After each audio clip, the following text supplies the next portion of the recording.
uncharted waters here. So, Professor Esolen, we're so thankful you're with us tonight. We're thankful for your friendship in Christ, and we're very much looking forward to the visit. So please welcome Professor Esolen.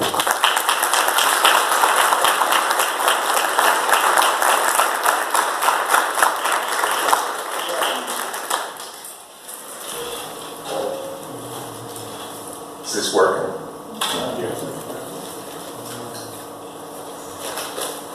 Thank you, Mike. Thank you all for coming here. This is a big audience. I'm going to speak mostly informally tonight. But about that little Fox News clip, though, I couldn't actually see their faces. I had their voices in my ears, but since TV involves like a 3 or 4 second delay in case somebody says something obscene, or a politician says something at all. I wasn't looking at their faces because that would confuse you, if there was a delay. So I couldn't see that they were completely confused, baffled, when I said absolutely you needed to destroy the imaginations of your children because the whole economy would collapse if people started actually to ask themselves, do I really need this? In fact, do I even want it? And by all means, you should keep your children indoors because you never know what will happen if they go outside. They might be born in wonder. A single blade of grass, I said to Fox and Friends. Of course, they were about to go to a commercial to advertise I don't know what. A single blade of grass is a more wondrous thing than anything that they will see on a screen in watching a whole month's worth of scale. And immediately they went to a commercial and suddenly it was cut off. I've gotten some mileage out of that here. I'm going to talk tonight about what a Lutheran pastor in a thing called the Church of Sweden. Is anyone here familiar with the Church of Sweden? It's a thing that isn't a church in Sweden. But this man has managed to keep his Christian faith. And when my daughter was visiting Sweden several years ago, I went with her on a vacation. She was going to take a course in Swedish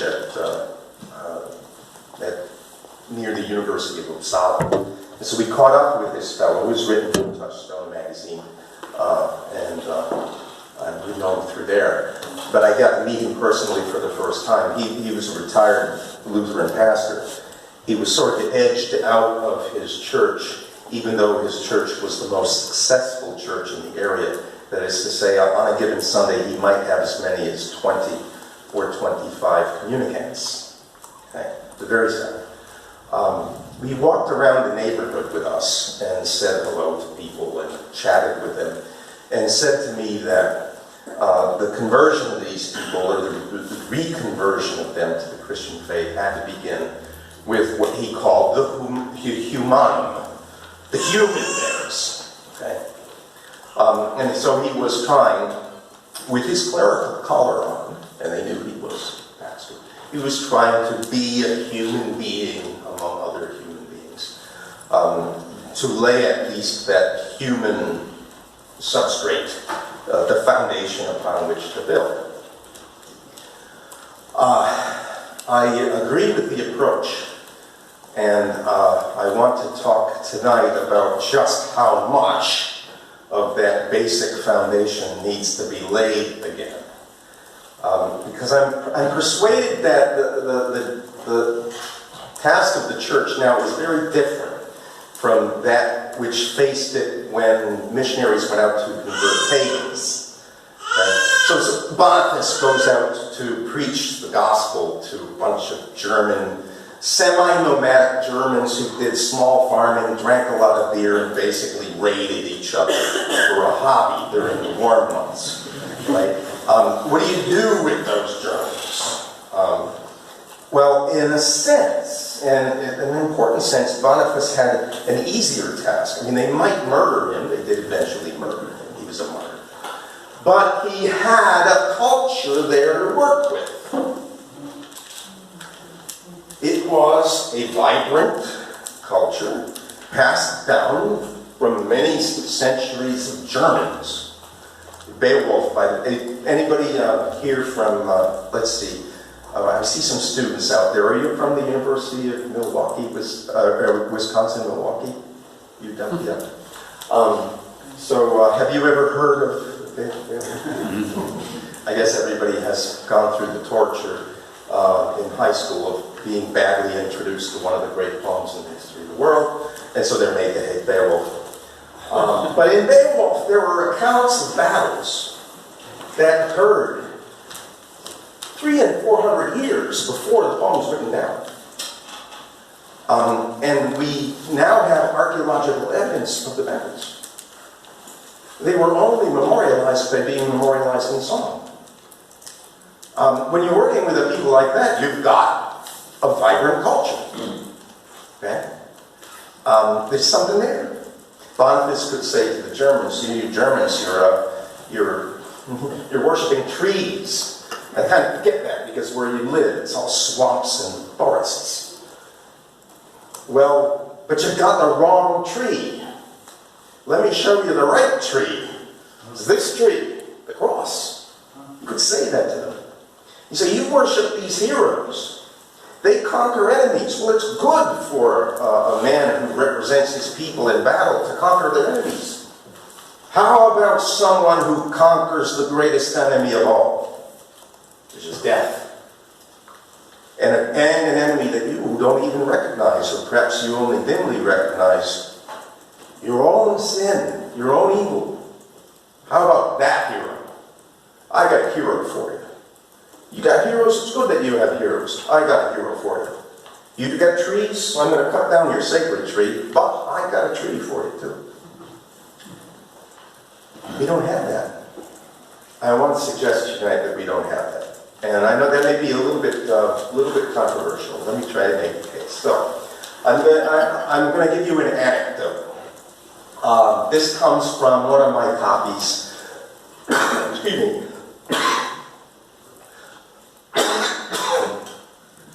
Of an all-purpose magazine published in the United States in the 19th century called the Century magazine.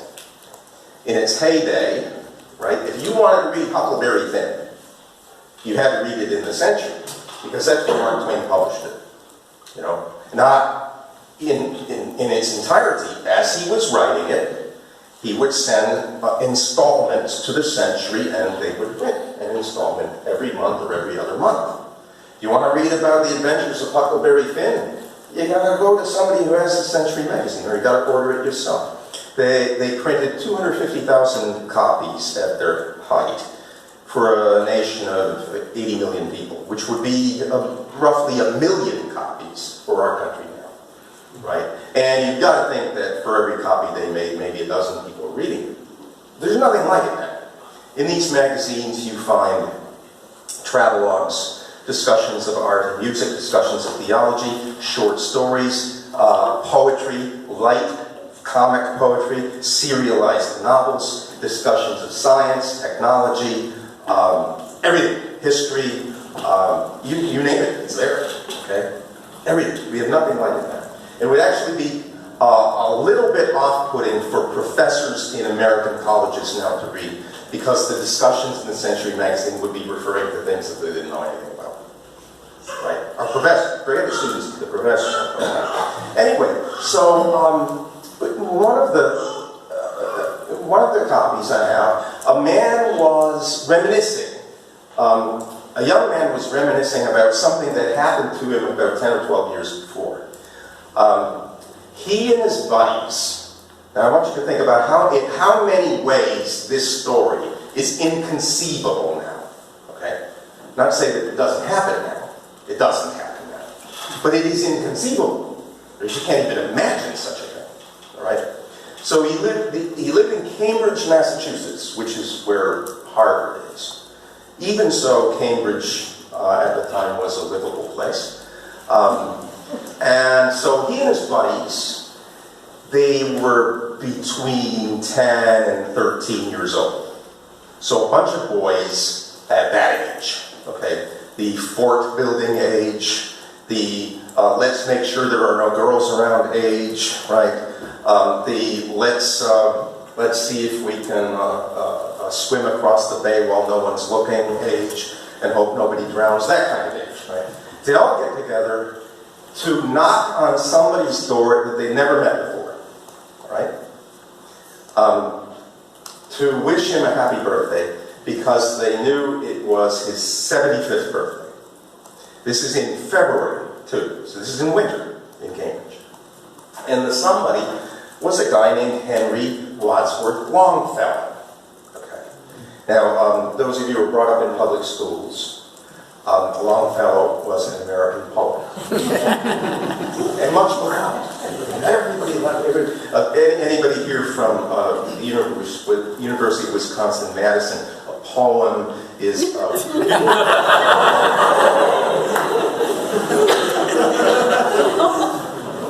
about it.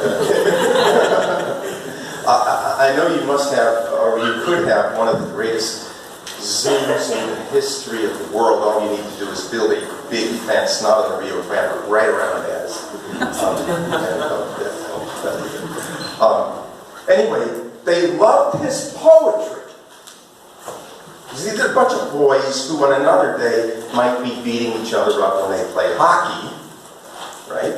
They're going to pay a call at Longfellow's house, unannounced, they don't know it, to wish him well on his 75th birthday. So they do, and Longfellow invites them in. Are you locking the number of things that make this impossible now? He invites them in, because Longfellow always liked kids. He loved children. He wrote a lot of verse for children, too. He invited them in, and they had tea and scones, and he spent the afternoon with them. And they recited their favorite poems. They didn't have them in their pockets. They had them in their minds and their hearts. They had them in their souls. They had them in their bones and blood. So they spent a wonderful afternoon with the poet. And that was his last birthday on this earth. 3 weeks later, he died. Okay. Now, I want to suggest that that story, which seems so unusual to us, would not seem that unusual to people in a healthy culture, right? Or in any kind of culture at all. That there would be boys ranging about the city, or about the town, or about the woods, that's not strange. That would be like saying, hey, do kids go outside? Well, we do say that now, don't we? That they would have something by heart would have struck nobody as a surprise. How do you think these things got passed down from generation to generation when we were dealing with people who did not know reading and writing? Right? Everywhere you go in the world, you have human culture. You don't necessarily have civilization, that is, you don't necessarily have cities. You don't necessarily have reading and writing, but wherever you go, you have culture. Wherever you go, you have poetry.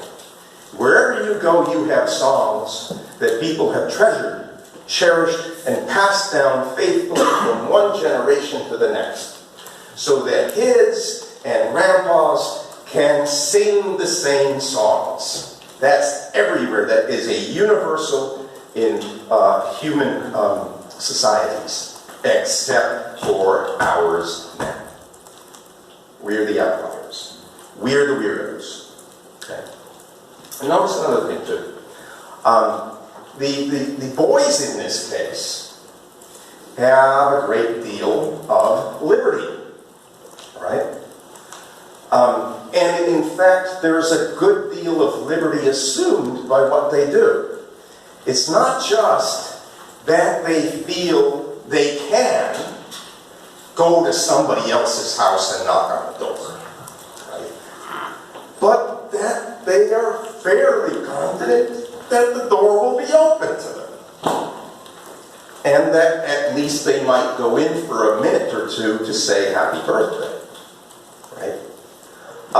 There's nobody with surveillance cameras. The camera had been invented, but not surveillance cameras.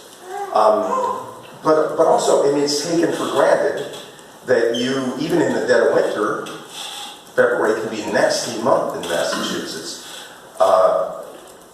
Even then, you know, it's taken for granted that people are outdoors, people are doing things among other people, and one of the things that they do, without fear of being thought an assailant, a burglar, one of the things they do is to show up at people's houses and knock on their doors.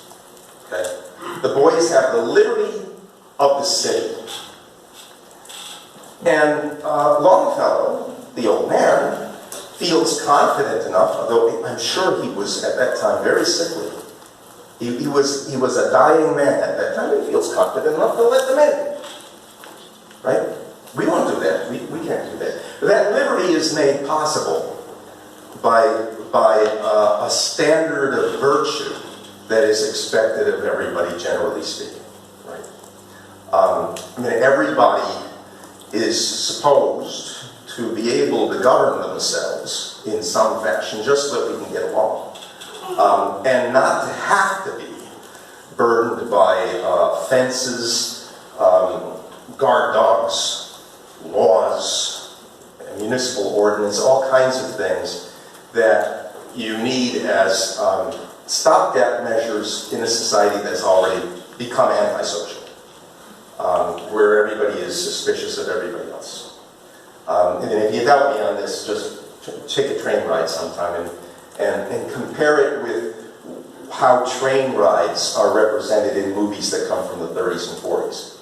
If you watch a movie coming from the 30s and 40s, people on a train, everybody's talking to everybody else. In fact, there's a great scene in the movie It Happened One Night, which is one of the maybe top 10 movies that America has produced, in which Claudette Colbert and Clark Gable are on a bus with a whole bunch of people on a bus. And some guy in the back of the bus gets out his guitar and another guy's fiddle, and they start playing the comic song, which I suppose everybody knew, The Man on the Flying Trapeze. And before you know it, everybody in the whole bus is singing the refrain to The Man on the Flying Trapeze. That's normal.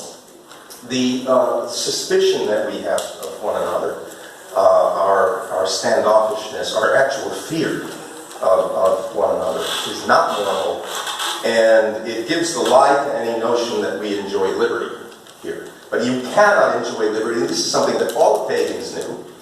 The Christians didn't invent this notion. They picked it up from the pagans, because pagans were right about it, of course. If you're talking about liberty and you're not talking about virtue, you're not talking about liberty at all, you're talking about license, and license makes a slave out of you.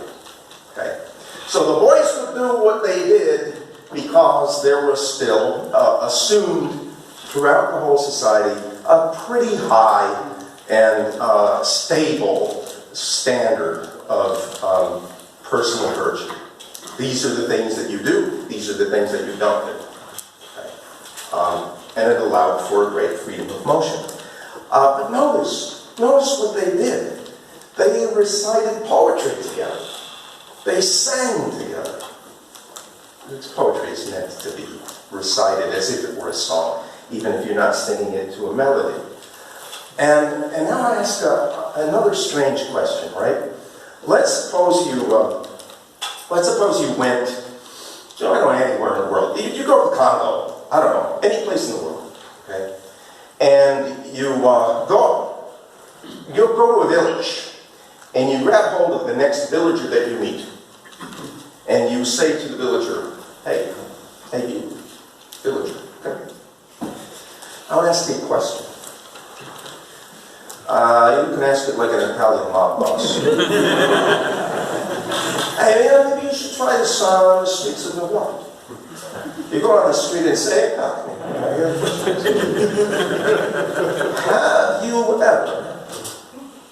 have you ever heard boys singing together? And immediately gets out his cell phone and he starts tapping 911, right? Of course, you could also, you don't have to the mob voice you did, Peter, Laurie. Excuse me, but have you ever seen boys sing?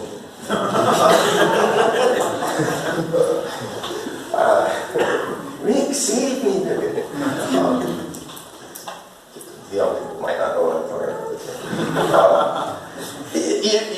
You would, in the Congo, you would get a strange look. What are you talking about? You might as well be asking me, have I ever seen boys outside playing ball? Well, of course I've heard them singing. What the heck? How many people here have ever heard a group of boys singing? Now, I know some of the Lutherans might, because we have maybe some choirs, right? But outside of that, apart from that, have you ever heard a bunch of boys singing?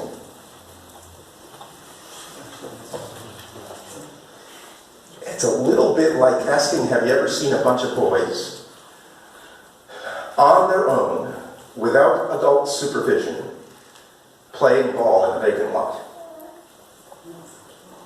Now, by the way, that question that I asked there, that is now a troubled question. That is becoming rarer and rarer. Being asked at any place in the United States 50 years ago, people would look at you as if you had two heads. But that's bizarre. And that's frankly bizarre. We're lacking all these things. How many people here, if I asked you, right?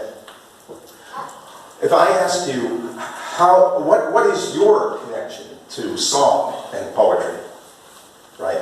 I happen to be talking about this tonight. It could be any number of a bunch of different things. I happen to fix on this one. Will you be able to say, yes, I know by heart a good 100 songs.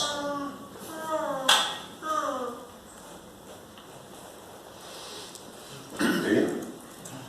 Young fella, do you? Do you? Probably. Hymns. Know by heart. Can sing the words. Really? I'm impressed. Is that true of anybody else? Well, at least 2 verses. People will say to me, Dr. Esolen, you are now being an elitist. You are being an elitist. Well, I get accused of being elitist mainly by elitists. People aren't big enough for poetry. And I have to remind them sometimes with a baseball bat that poetry, again, is the universal human art. And it springs from the people, and it has always been for the people, too. They say, well, in the old days, nobody knew how to read. Well, that wasn't true. And they certainly didn't read poetry. Excuse me, but just about everybody had direct and regular experience of poetry and song. Let's see, pick a year at random, say 1880. Go any place in the United States. You've got ordinary people who have a regular and direct experience of poetry and song. Where are they going to get it from? They get it all over the place, but principally they're going to get it in their churches. Because every time they go to a church, they're